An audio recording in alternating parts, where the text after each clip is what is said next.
Pastor betul-betul harus bisa maksimal dalam istirahat, menyembah, membaca firman, melayani.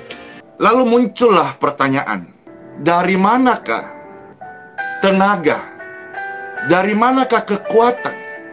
Dari manakah apa yang Pastor Andy lakukan hari ini? Sebetulnya rahasia kalau dari Pastor sih cuma satu, yaitu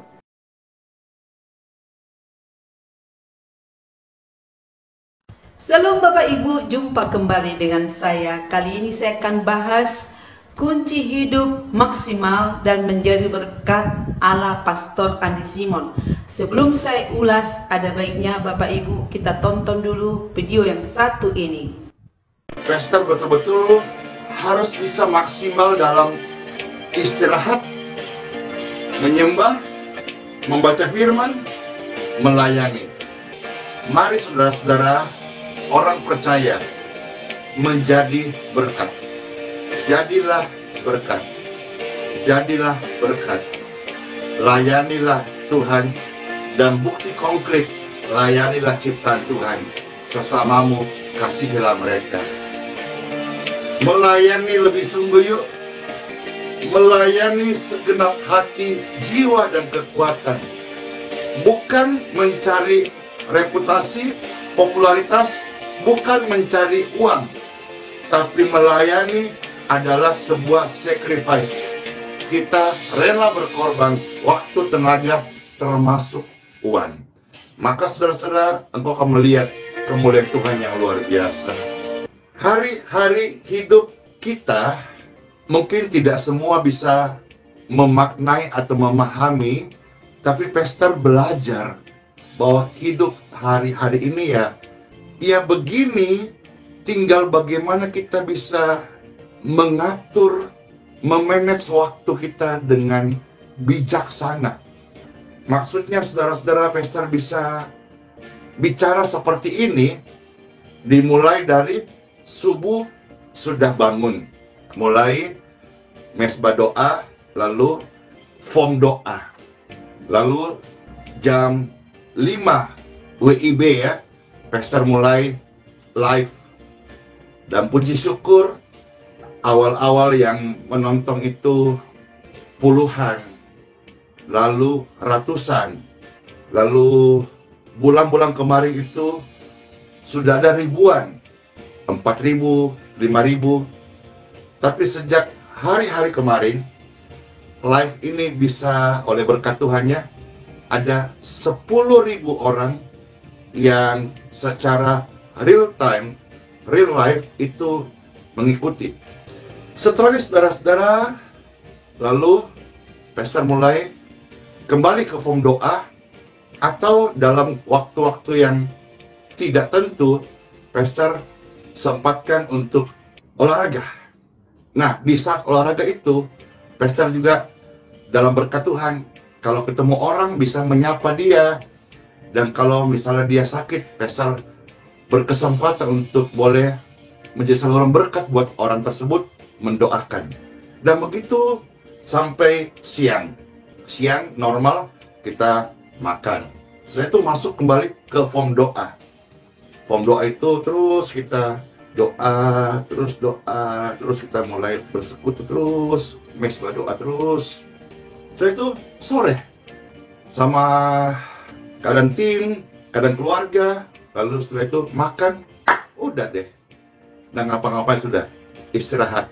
Karena Pastor harus tidur lebih sore, karena harus bangun lebih awal, lebih subuh.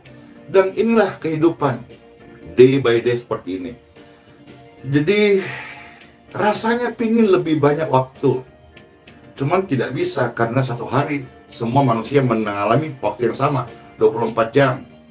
Maksudnya lebih banyak waktu adalah Pastor rindu lebih lagi bisa melayani saudara-saudara, lebih lagi bisa menjadi saluran berkat, lebih lagi rindu melihat banyak orang-orang yang tersenyum, mereka dipulihkan, mereka dibebaskan, mereka dilepaskan, mereka disembuhkan, mereka memperoleh hidup yang baru, mereka diubahkan.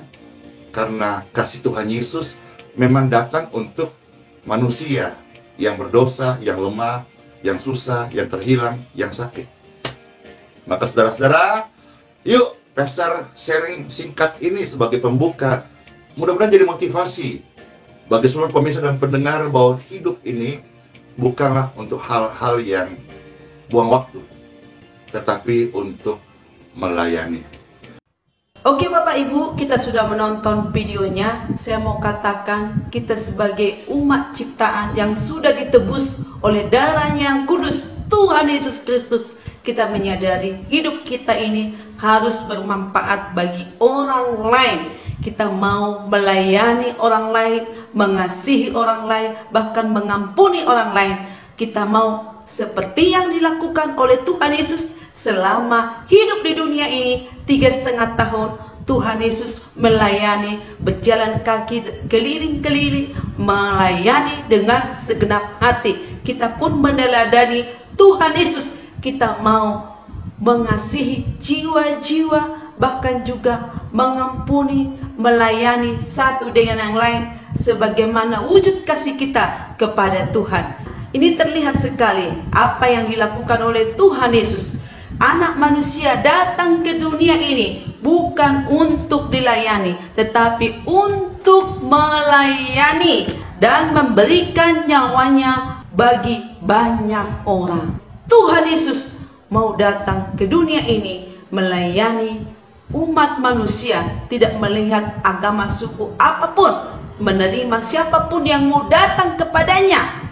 Kita meneladani apa yang dilakukan oleh Tuhan Yesus, itu mengasihi, bermanfaat, jadi berkat bagi banyak orang. Nah, apa kunci supaya hidup kita ini maksimal bagi orang lain?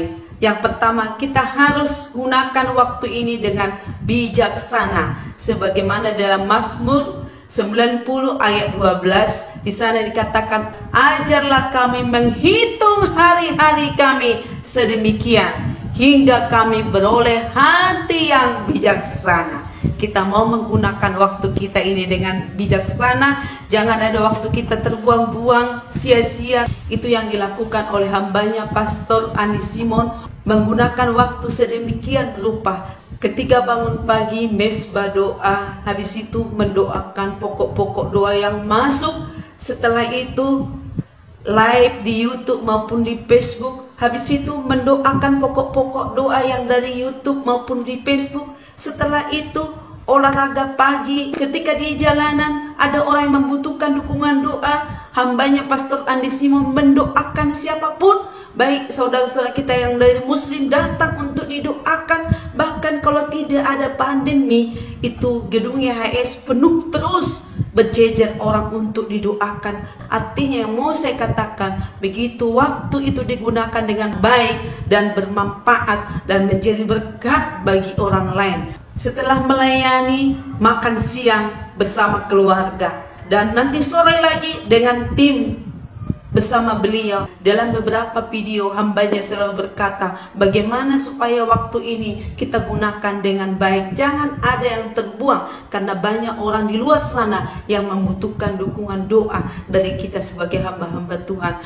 Saya juga senang dan terinspirasi dari seorang YouTuber Indonesia yang tinggal di Amerika, seorang ibu-ibu muda yaitu Pita Sleep. Ya, kita tahu wanita ibu yang tangguh. Beliau mempunyai 3 anak, 4 ekor anjing yang harus dikasih makan, dipelihara, dimandiin, dibersihkan. Bahkan juga ada 3 channel yang besar-besar, bahkan juga di Instagram, bahkan ada all shopnya, banyak sekali. Dalam satu video ada yang bertanya kepadanya, bagaimana cara Pita Sleep untuk mengolah waktu dengan baik? Dia bilang begini, apapun pekerjaan yang saya lakukan dengan segenap hati. Saya gunakan waktu dengan bijaksana.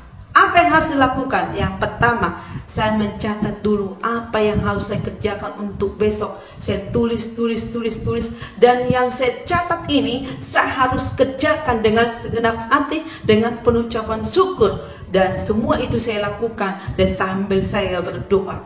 Nah, YouTuber-YouTuber yang memotivasi seperti saya sangat senang, saya sangat bangga dan memotivasi kita sebagai wanita-wanita supaya kita tangguh menghadapi kehidupan ini. Hidup ini digunakan dengan baik, waktu hari demi hari kita gunakan dengan baik supaya waktu itu tidak tersia-sia, tidak terbuang, tapi kita gunakan dengan baik. Sebagaimana yang dilakukan oleh hambanya Pastor Andi Simon, day by day waktu itu digunakan dengan baik untuk melayani Tuhan. Nah, yang saya mau katakan di sini, bagaimana supaya kita hidup ini bermanfaat, berguna bagi orang lain, berguna bagi Tuhan. Apa yang harus kita lakukan supaya kita bisa hidup maksimal dan menjadi berkat, mengatur waktu itu dengan bijaksana. Beliau ditanya, dari mana sih kekuatan Pastor Andi Simon? Ketika mendoakan orang-orang di dalam satu video, beliau berkata, di mana kekuatan hambanya Pastor Andi Simon ketika melayani orang banyak? Ini ada videonya, tonton ya. Pengorbanan Mesias di kayu salib tidaklah sia-sia. Dia datang, dia melayani, dia korbankan hidupnya untuk memberikan keselamatan kepada setiap orang yang percaya. Namun di balik begitu ajaibnya nama Yesus yang Pastor Andy selalu mempraktekkan, mengajarkan, membagikan hidup ini, lalu muncullah pertanyaan.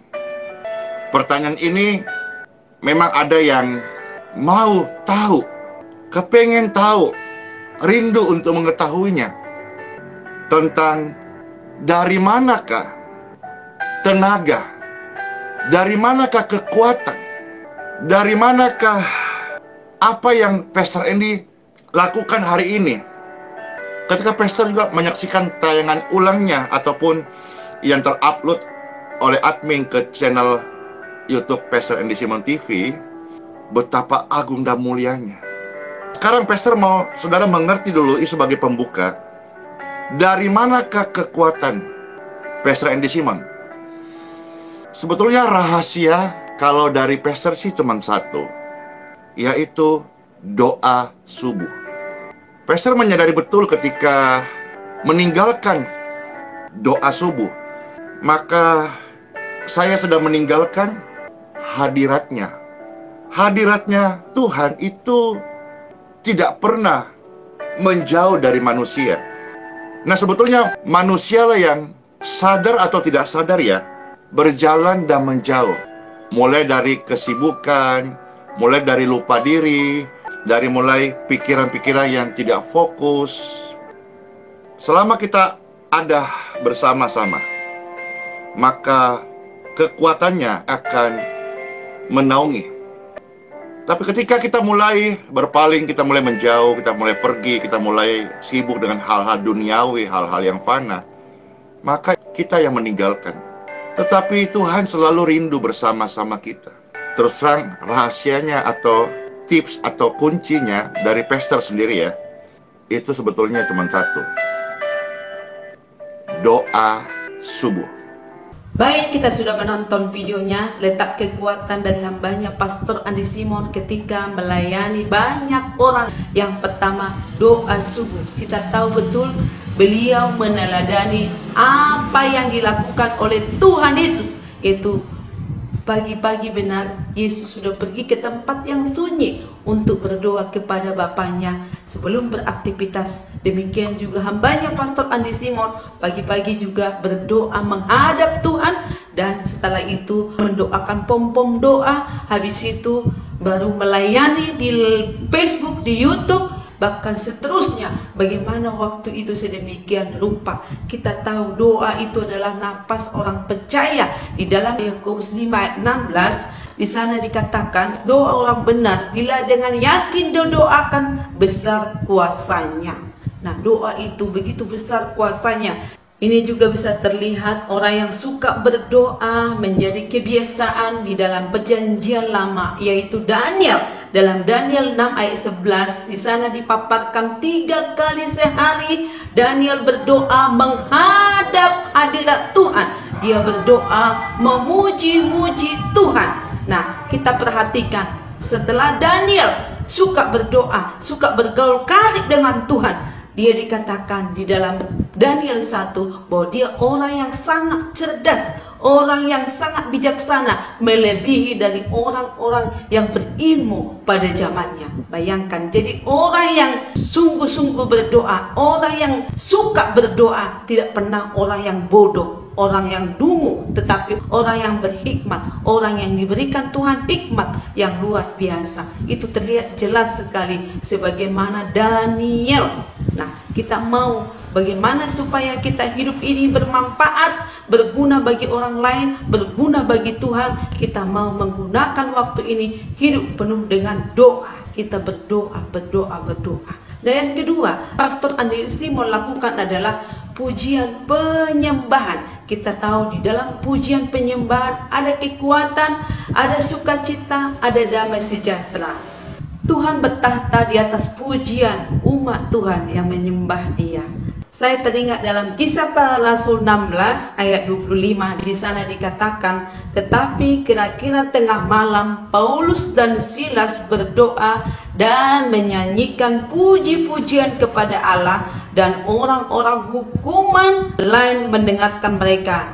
Akan tetapi terjadilah gempa bumi yang hebat sehingga sendi-sendi penjara itu goyah, dan seketika itu juga terbukalah semua pintu dan terlepaslah belenggu mereka semua. Bayangkan Bapak Ibu, ketika Paulus dan Silas mereka bernyanyi, berdoa, memuji-muji Tuhan, maka terjadilah gempa sehingga sendi-sendi penjara itu terbuka lebar, mereka pun semua bisa keluar. Ada apa di situ? Karena ada doa, pujian, penyembahan. Saya percaya di dalam doa pujian, maka sesuatu yang besar Tuhan sanggup kerjakan, lakukan dalam kehidupan kita. Oleh sebab itu Bapak Ibu, jangan pernah malas berdoa, jangan pernah malas memuji-muji Tuhan. Kita percaya kalau kita sungguh melakukan itu dengan segenap hati kita percaya seperti firman Tuhan tadi berkata, maka gempa bumi terjadi. Artinya bagi orang yang menantikan, bagi orang yang memuji-muji Tuhan dengan segenap hati, sesuatu yang besar Tuhan kerjakan dalam kehidupan kita. Seperti yang dilakukan oleh hambanya Pastor Andi Simon, bagaimana supaya bermanfaat, supaya hidup ini maksimal bagi orang lain. Yang dilakukan adalah berdoa pagi. Yang kedua, memuji-muji, menyembah Tuhan dengan segenap hati. Yang ketiga, membaca firman Tuhan. Jadi bukan hanya berdoa atau memuji-muji Tuhan, tidak, tetapi kita pun diisi oleh firman Tuhan. Seperti yang dilakukan oleh hambanya Pastor Andi Simon, beliau selalu membaca, merenungkan firman Tuhan siang dan malam, dan dilakukan, dan itu tertransfer bagi jiwa-jiwa yang datang untuk memohon doa kesembuhan. Saya teringat dalam firman Tuhan dalam Mazmur 119 ayat 105. Di sana dikatakan, firman-Mu pelita bagiku dan terang bagi jalanku. Firman Tuhan itu menjadi pelita, menjadi jalan bagi kita semua. Di saat kita di dalam kegelapan, firman Tuhanlah yang menerangi kehidupan kita. Bahkan di dalam hatiku, aku menyimpan janji-Mu supaya aku tidak berdosa kepadamu. Kita menyimpan di dalam hati kita firman Tuhan yang kita baca, kita renungkan. Ketika kita mengalami pergumulan, kita renungkan supaya kita tidak berdosa kepada Tuhan. Dan firman Tuhan berkata dalam Matius 5 ayat 6, berbahagialah orang yang lapar dan haus akan kebenaran, karena mereka akan dipuaskan. Nah, kita mau supaya kita terus rindu, haus akan kebenaran firman Tuhan. Oleh sebab itu Bapak Ibu, kita mau suka kepada perkara-perkara rohani, suka akan firman Tuhan, suka baca Alkitab. Kadang jujur aja, banyak orang sekarang lebih suka nonton TV, main Facebook, segala macam, daripada suka kepada perkara-perkara rohani. Tetapi sebenarnya bagaimana kita ini supaya bermanfaat bagi orang lain, bagi Tuhan juga. Sesungguhnya kita harus haus, rindu akan kebenaran firman Tuhan, karena firman Tuhanlah menjadi kekuatan, menjadi jawaban bagi kita. Dan saya mau katakan di akhir dari pembahasan saya ini, bagaimana supaya hidup kita maksimal. kunci hidup kita maksimal dan menjadi berkat bagi orang lain. Yang pertama adalah kita harus menggunakan waktu sedemikian bijaksana supaya waktu itu tidak terbuang, tidak tersia-sia, sebagaimana di dalam Mazmur 90 ayat 12 tadi. Setelah itu bagaimana caranya supaya waktu itu tidak terbuang? Kita menggunakan dengan kita berdoa, dengan memuji-muji dan menyembah Tuhan. Yang ketiga, menghidupkan firman Tuhan. Caranya kita membaca Alkitab, merenungkan dan melakukan supaya kita bertumbuh berbuah sebagaimana yang Tuhan Yesus inginkan. Bagaimana kita mau bertumbuh kalau kita tidak baca Alkitab? Ya kan, baca kitab suci, doa tiap hari, kalau mau tumbuh. Kita baca firman Tuhan, kita berdoa, kita bertumbuh di dalam rohani kita, di dalam percaya kita kepada Tuhan. Mudah-mudahan ulasan saya ini menjadi berkat sebagaimana hambanya Pastor Andi Simon menjadi berkat bagi banyak orang lain, di mana hidupnya maksimal, bermanfaat bagi orang lain, bermanfaat bagi Tuhan. Tuhan Yesus memberkati.